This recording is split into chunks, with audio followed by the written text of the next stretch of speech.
Un olor acre a vinagre, metal caliente y sangre, así olía la vida de una legión romana después de la batalla. Entre el ruido y los gemidos de los heridos, bajo el sonido de los pasos de los camilleros, uno de los soldados gritaba no por dolor, sino por horror: «Todavía está vivo».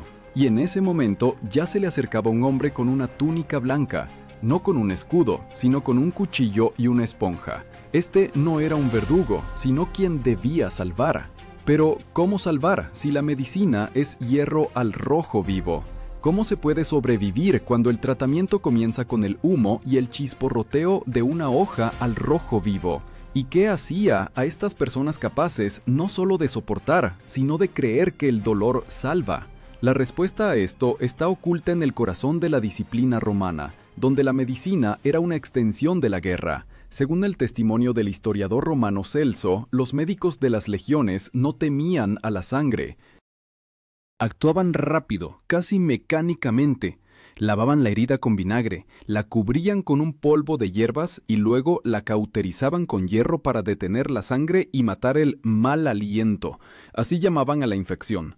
No era un ritual cruel, sino la ciencia de su tiempo. Las cosas que hoy llamaríamos antisépticos entonces eran armas contra la propia muerte. A los médicos en el ejército los llamaban medici, pero no todos eran científicos. La mayoría provenía de las filas de los soldados. Un medicus no era solo un médico tratante, era un guerrero acostumbrado al dolor, que sabía que los segundos lo decidían todo. Si la herida no se cauterizaba, la persona moriría de fiebre. Si se cauterizaba, permanecería vivo, pero recordaría para siempre el olor a piel quemada. Imagina el hierro al rojo blanco, un grito, un destello de dolor y el silencio. En este instante se fusionaban la vida y la muerte, la disciplina y el miedo. Para los romanos era un acto de purificación, casi sagrado. Sus cuerpos debían estar intactos, su espíritu inquebrantable. Incluso después de una herida, el legionario estaba obligado a regresar a la formación. Los arqueólogos encontraron restos e instrumentos médicos, escalpelos, fórceps, agujas e incluso sondas metálicas en uno de los campamentos militares cerca de Vindobona, la actual Viena.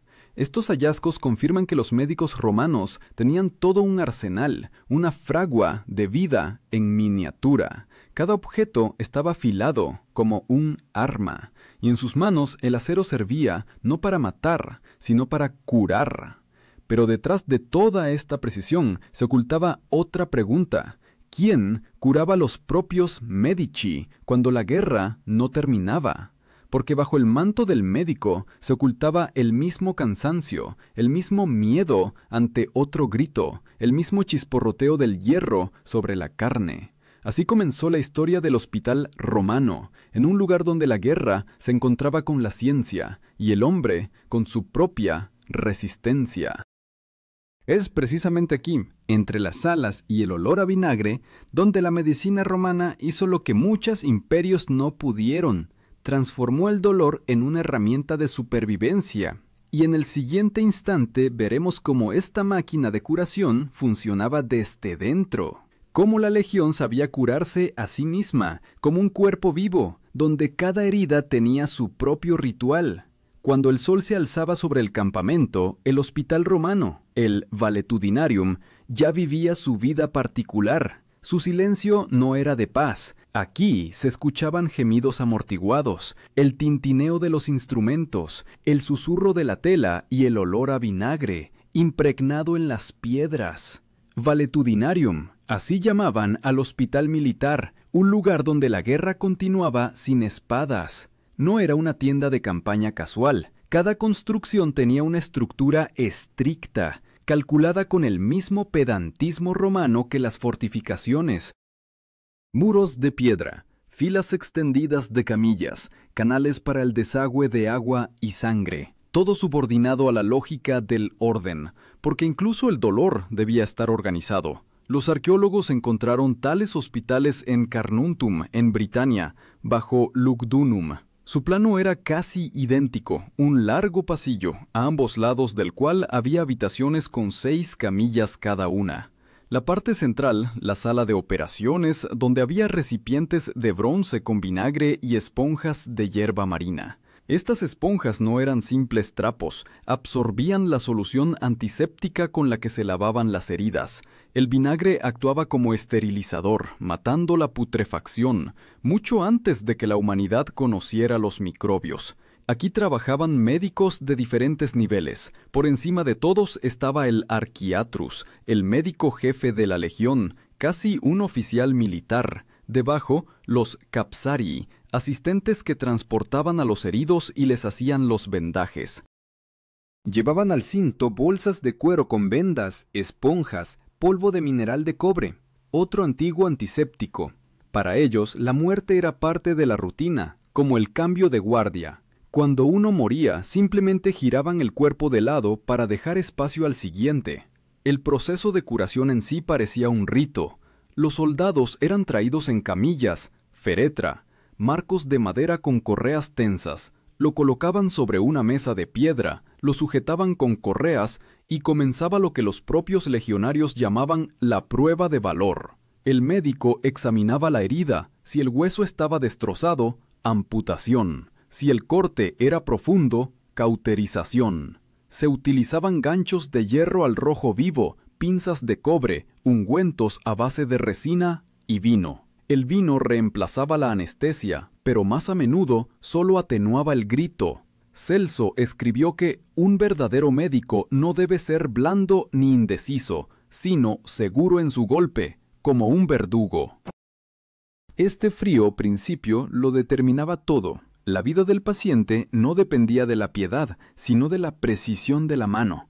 Cada incisión, cada sutura era un paso entre la vida y la muerte. Entre los instrumentos romanos había un objeto especial, un catéter de bronce, un tubo delgado que se utilizaba en caso de daño en la vejiga. Hay evidencias de que incluso las operaciones de cráneo, trepanaciones, se realizaban en hospitales militares, y algunos pacientes sobrevivían. En los cráneos encontrados en Nimes y la Galia británica se observan rastros de curación. Esto significa que estas operaciones no eran experimentos casuales. Detrás de ellas había un sistema que se transmitía de legión en legión. Los médicos de Roma a menudo provenían de las provincias griegas, donde las tradiciones de Hipócrates se entrelazaban con la práctica del campo de batalla. Escribían tratados, pero su verdadera sabiduría no nacía en las bibliotecas, sino en el olor a sangre y vinagre. Para ellos, la medicina era una continuación de la disciplina.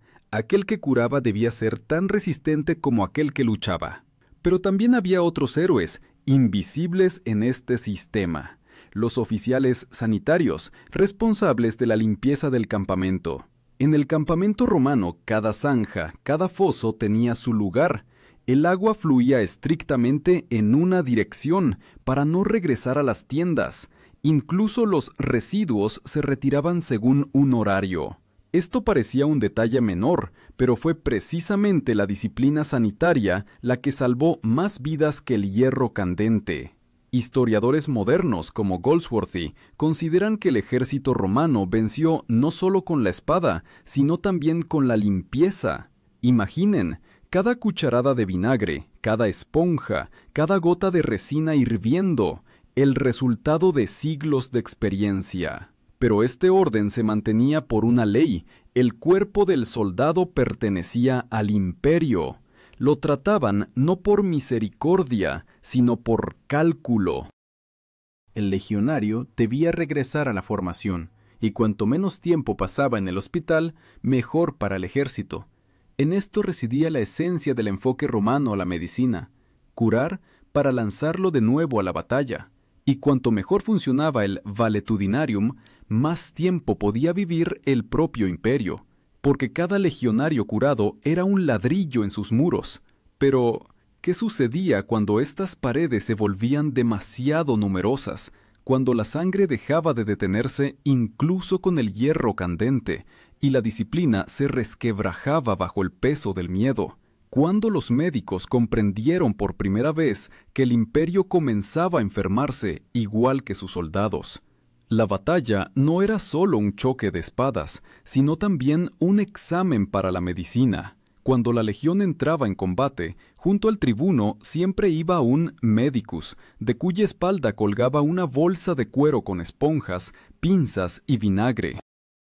Su lugar no estaba en la formación, sino detrás de las centurias, junto al propio campo de la muerte. Fue allí donde el polvo se mezclaba con la sangre, donde nacía la verdadera cirugía romana. Cuando las formaciones se rompían, cuando la trompa sonaba a retirada, comenzaba el trabajo de aquellos que no llevaban cascos, pero salvaban más vidas que cualquier general. El historiador Vegesio escribió que los romanos no abandonaban a sus heridos porque cada soldado es parte del ejército y el ejército es un cuerpo único. Así operaba la ley del imperio. Perder a uno significaba debilitar a todos.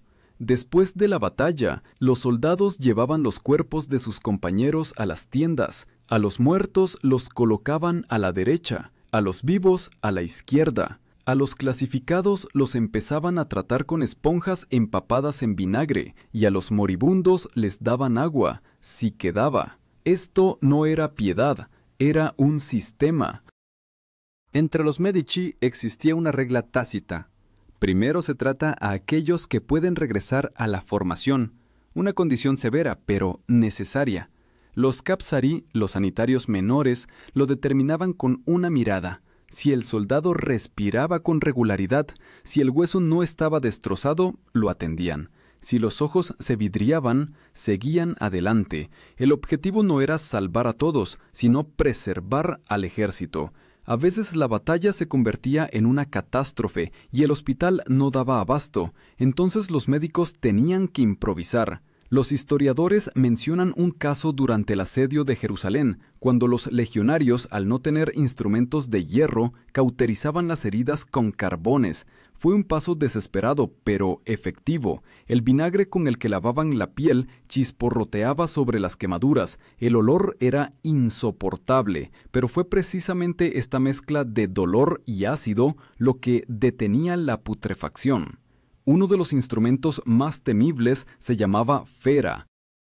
Era una barra de hierro que calentaban en las brasas y luego presionaban sobre la zona sangrante. El chisporroteo era un signo de vida. Si el sonido desaparecía, significaba que la sangre se había coagulado y el soldado sobreviviría. Para los legionarios, este era el sonido de la salvación.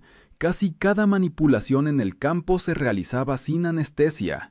Vino, por supuesto, les daban, pero más a menudo solo ayudaba a olvidar. Aquellos que sobrevivían contaban que escuchaban su propia piel, como si cantara bajo el hierro. Algunos perdían el conocimiento, y precisamente esto los salvaba del dolor. El término que los romanos aplicaban a tales procedimientos era cauterium, la cauterización. En ello se unían el horror y la salvación. El cauterium no solo detenía la sangre, sino que purificaba el cuerpo del espíritu maligno de la enfermedad.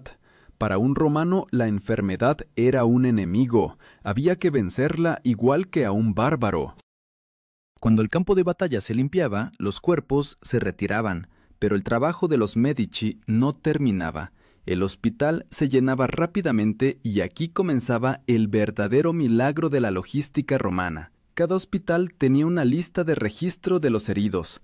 Los escribas registraban de qué cohorte era cada uno, qué se le había hecho, cuándo podría regresar a la formación. Este orden asombra incluso a los historiadores militares modernos, un ejército capaz de llevar la contabilidad en medio del caos de sangre y muerte. Era una máquina donde el hombre se convertía en una pieza, pero una pieza necesaria. Las excavaciones arqueológicas en campamentos germánicos mostraron que muchos huesos encontrados en las zonas médicas tienen rastros de amputaciones precisas e incluso intentos de protetización, prótesis simples de madera o bronce, rudas pero funcionales.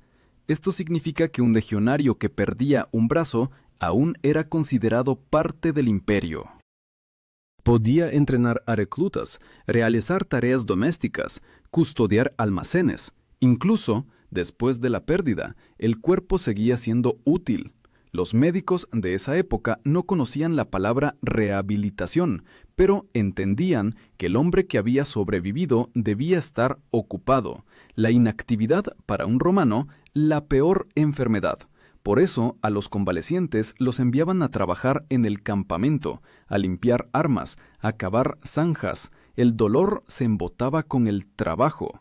Tácito escribió que el romano desprecia la debilidad del cuerpo, porque su espíritu debe ser más fuerte que el dolor. Esto no es solo una frase, es el credo de una civilización donde el sufrimiento se consideraba parte del servicio. El legionario que pasaba por el hierro candente regresaba diferente, no solo superviviente, sino templado en el sentido literal de la palabra. Pero este sistema tenía una sombra. A veces el hierro candente salvaba el cuerpo, pero rompía la mente. Había quienes ya no podían sostener la espada, quienes temían al fuego, quienes se encerraban en el silencio de las salas. De ellos nadie escribía, no se incluían en los informes. El imperio curaba la carne, pero no el alma, y aún así, incluso en esta crueldad se sentía una extraña humanidad. Porque cada vez que el médico levantaba el hierro al rojo vivo, luchaba no solo por el soldado, luchaba por Roma. Pero, ¿qué sucedió cuando el propio imperio comenzó a necesitar tratamiento? Cuando sus heridas comenzaron a supurar desde dentro, y el hierro candente ya no la ayudaba ni a ella. A mediados del siglo II de nuestra era, Roma estaba en la cúspide de su poder, pero bajo su piel de mármol ya comenzaban las putrefacciones. El imperio, acostumbrado a curar a los soldados con hierro candente, necesitaba cauterización. Por los caminos donde antes marchaban las legiones, ahora se movían enfermos y refugiados. Las epidemias, que más tarde serían llamadas la plaga antonina, lo abarcaron todo, desde Damasco hasta Britania. Según los testimonios de Casio Dion, los cuerpos se pudrían directamente en los hospitales, y los médicos, sin explicación, cauterizaban las heridas de la misma manera, con hierro, vinagre y oración. Pero el sistema, una vez creado para la guerra, sabía adaptarse. Los valetudinaria se transformaron en centros de cuarentena. Se construían fuera de los campamentos, rodeados de fosos para evitar la propagación de la enfermedad. La entrada estaba custodiada por legionarios armados. La enfermedad se había convertido en un enemigo contra el que también se montaba guardia. Dentro, la actividad era frenética. Las esponjas ahora se usaban no solo para lavar las heridas, sino también para purificar el aire, quemándolas después de cada uso. Los hallazgos arqueológicos en Siria confirman. Esponjas y vendas se encuentran a menudo en fosas junto con carbón, lo que significa que realmente las quemaban, intentando detener la infección. El término que entonces entró en uso sonaba como contagium, contacto, contagio. Los romanos no conocían los microbios, pero sentían que la enfermedad se transmitía por contacto. Por ello, en los hospitales comenzaron a usar humo de enebro y azufre, creyendo que purificaba el aire. Fue el primer prototipo de desinfección sanitaria. Los médicos no comprendían la esencia del proceso, pero el método funcionaba. El nivel de mortalidad entre el personal disminuía. En estos hospitales no solo trabajaban romanos.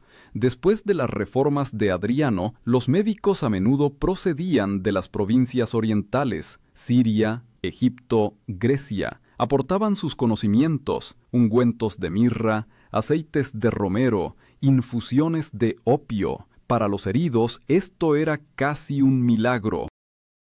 El vino, el vinagre y el hierro candente seguían siendo la base, pero a ellos se añadía algo suave, casi humano. Los guerreros, acostumbrados al dolor, sentían por primera vez el cuidado. Pero fue precisamente en este período cuando quedó claro que la medicina de Roma no podía curarlo todo. Un soldado herido en una frontera lejana ya no podía ser trasladado al hospital a tiempo.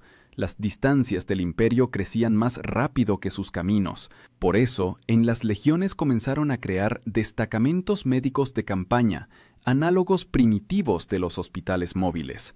Cada unidad tenía ahora su propio conjunto de material de curación y 1 o 2 capsarii. Curaban directamente en el campo, bajo la lluvia, bajo las flechas, a veces, en el barro. Este fue el primer paso hacia lo que hoy se conoce como medicina de campaña. Según las descripciones del historiador Galeno, quien sirvió bajo Marco Aurelio, los médicos militares comenzaron a usar nuevos instrumentos, jeringas de bronce para lavar el pus, agujas finas para suturas de hilo de lino. Él escribió que las heridas no solo debían cauterizarse, sino limpiarse hasta que el cuerpo respirara frescura. Para su tiempo, este fue un enfoque casi revolucionario. Por primera vez apareció el concepto de limpieza y recuperación, y no solo la detención de la sangre. Galeno también observó que muchas enfermedades de los soldados no comenzaban por la espada, sino por el cansancio y el hambre. La ración del legionario era precisa hasta la onza: grano, vino, vinagre, carne salada. Pero en las campañas lejanas, cuando el suministro fallaba, la ración se convertía en un tormento. Entonces la enfermedad venía no de fuera, sino de dentro: escorbuto, agotamiento, fiebre. Los médicos escribían que el cuerpo se volvía como una muralla debilitada. Para salvarla, no se necesitaba hierro y fuego, sino pan y agua. Pero el imperio ya no podía alimentar a todos sus defensores.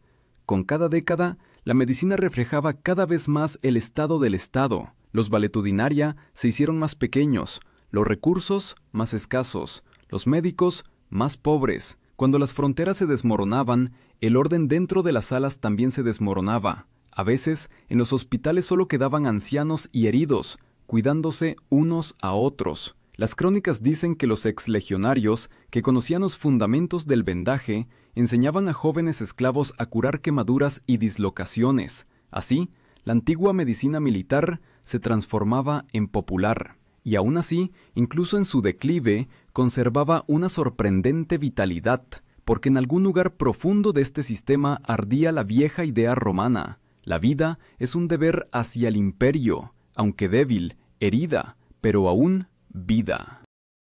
Incluso cuando el hierro candente perdía su fuerza, el espíritu de los médicos permanecía férreo. Pero precisamente en este contraste, entre la carne quemada y el espíritu que se consumía, residía el símbolo del fin de una era. El imperio que una vez curó sus heridas con vinagre y disciplina, ahora gemía como un soldado en la mesa de piedra. Y cuanto más los médicos cauterizaban sus úlceras, más evidente se hacía: la enfermedad había penetrado más allá de la piel. Hacia finales del siglo III después de Cristo, los guerreros que regresaban de los frentes germánicos y orientales traían consigo no solo heridas, sino también experiencia, transformada en un sistema. La medicina romana, que comenzó como un conjunto de técnicas de campo, ahora se había convertido en parte de la doctrina militar. El hospital, el valetudinarium, ya no era un refugio temporal, se convirtió en una institución permanente, integrada en la infraestructura de la legión. En sus planos, encontrados en campamentos cerca de Maguncia y Numidia, se ve cómo se conectaba con la herrería, la cocina y el templo, como si la salud del soldado requiriera no solo cuchillos y ungüentos, sino también alimento y oración. Cada detalle tenía un significado. Cerca de las salas siempre había una fuente de agua, revestida con azulejos para evitar la contaminación. La sangre y las soluciones de lavado se drenaban en canales separados que conducían a fosas sépticas, y las paredes de los hospitales se cubrían con cal, creyendo que el color blanco repelía la enfermedad. Incluso el viento se utilizaba conscientemente. Los edificios se orientaban para que el aire circulara, una ventilación antigua pero efectiva. Paralelamente a esto, la psicología del tratamiento también cambiaba. Si en la época de Celso el médico era casi un verdugo, ahora se convertía en un guardián de la vida. Surgió un respeto por el propio proceso de curación. En las lápidas de los médicos de Lugdunum y Rávena se pueden leer inscripciones: él devolvió a muchos al servicio, breve pero con orgullo. La medicina dejaba de ser un oficio de dolor para convertirse en una profesión. El término que entonces se consolidó fue chirurgus, aquel que trabaja con las manos, no un filósofo, no un mago, sino un maestro de la carne. El chirurgus ya no solo cauterizaba heridas, cosía tendones, reponía huesos, extraía flechas. Algunas operaciones son descritas por Galeno con tal precisión que podrían repetirse incluso hoy. Él enseñaba que el cuerpo es un mecanismo y el médico su técnico. Para un imperio construido sobre el orden y la disciplina, esta era la metáfora ideal. Pero esta racionalidad tenía una cara oculta. Cuanto más perfecta se volvía la medicina, más despiadadamente utilizaba al hombre. El legionario ya no tenía derecho a morir de una herida si podía vivir. Lo sacaban de la muerte para devolverlo al servicio, incluso si el cuerpo estaba destrozado.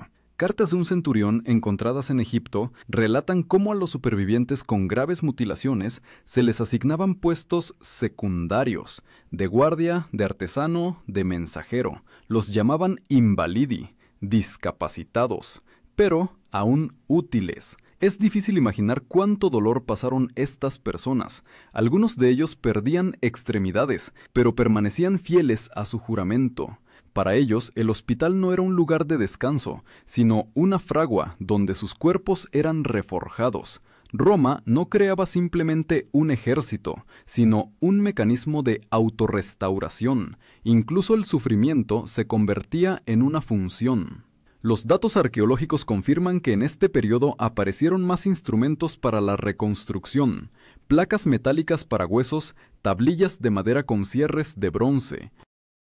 En uno de los hospitales de Capua se encontró un conjunto de 6 prótesis diferentes, desde dedos hasta una pierna entera. Esto demuestra que los médicos ya no solo salvaban vidas, sino que intentaban devolver al cuerpo la forma perdida. Para el mundo antiguo, esto fue un paso casi increíble. Mientras tanto, en las fronteras del imperio se intensificaba el caos. Con cada década, las guerras aumentaban y los médicos disminuían. No había tiempo para formar a jóvenes médicos, y aún así, Roma resistía, porque su medicina estaba integrada en la propia idea del ejército. Incluso si una legión era derrotada, sus supervivientes podían curarse unos a otros. En las ruinas de los hospitales, los arqueólogos encontraban no solo instrumentos, sino también inscripciones hechas por la mano de los soldados. El hierro salva. Esta simple frase transmitía todo el sentido de su fe, pero detrás de esta fe se ocultaba el cansancio. Cuando las guerras se prolongaban durante años, los heridos regresaban a los mismos hospitales. Donde antes se oía el tintineo de los instrumentos, ahora sonaba la tos de viejos legionarios. El dolor dejó de ser temporal, se convirtió en un modo de vida. Los médicos ya no distinguían a quién curaban, a un soldado o a una sombra. Sin embargo, fue precisamente en esos años cuando nació algo nuevo, el germen de lo que más tarde se llamaría psiquiatría militar. Algunos médicos escribían sobre el temblor después de la batalla, sobre sueños en los que el herido veía las llamas del hierro. Entonces nadie podía explicarlo, pero los propios médicos comenzaron a notar que no todas las heridas estaban en el cuerpo, algunas estaban en la mente. Y por primera vez en la historia romana se empezó a aplicar el descanso como tratamiento. A los pacientes se les enviaba al sur, al mar, a respirar el aire de la tranquilidad. Una medida sencilla, pero que salvaba más que el hierro candente. Y aún así, todo aquel que alguna vez pasó por la cauterización llevaba para siempre el recuerdo de ese sonido, un chisporroteo que separaba la vida de la muerte. Para estas personas, el hospital era un templo del dolor, pero también un lugar de renacimiento. El imperio podía desmoronarse, las ciudades arder, las legiones desaparecer, pero allí donde ardía el hierro, aún latía la vida. Y mientras en Roma humeaba el último brasero, en uno de los hospitales, entre los gritos de los heridos y el olor a vinagre, alguien volvía a acercar el hierro al fuego. El imperio se resquebrajaba, pero sus manos aún curaban, y este sonido, corto, ronco como el aliento de un soldado, se convertía en el símbolo del último aliento de Roma. Cuando el imperio de Occidente comenzó a desmoronarse, la medicina no murió con él, se disolvió en nuevos mundos. Los valetudinaria quedaron vacíos, pero sus muros no desaparecieron. Los monjes poblaron los antiguos hospitales, transformándolos en refugios para enfermos y peregrinos. El cambio fue casi imperceptible. Donde antes se cauterizaba con hierro, ahora se leían salmos. En lugar de vinagre, agua bendita; en lugar de esponja, oración. Pero la esencia seguía siendo la misma: salvar el cuerpo para salvar el alma.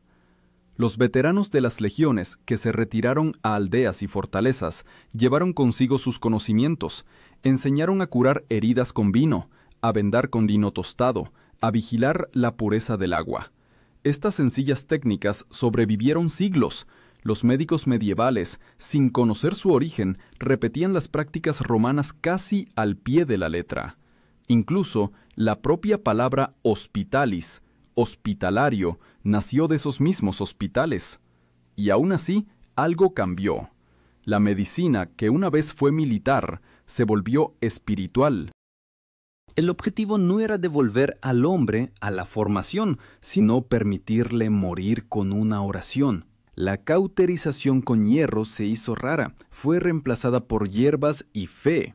Pero los arqueólogos encuentran rastros. En los sótanos de los monasterios se guardan los mismos instrumentos que en los hospitales romanos, solo que cubiertos de cruces. El hierro no desapareció, se convirtió en un símbolo de la crucifixión. Así terminó el ciclo que comenzó con la legión y la hoja candente.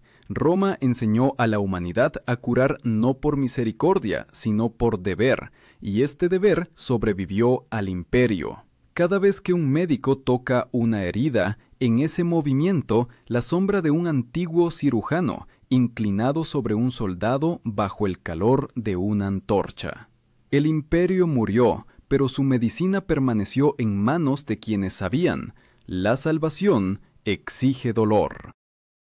Y por eso, mientras arda el fuego y resuene la respiración, la ciencia romana aún vive, en cada gesto, en cada venda, en cada sonido del hierro que toca la carne.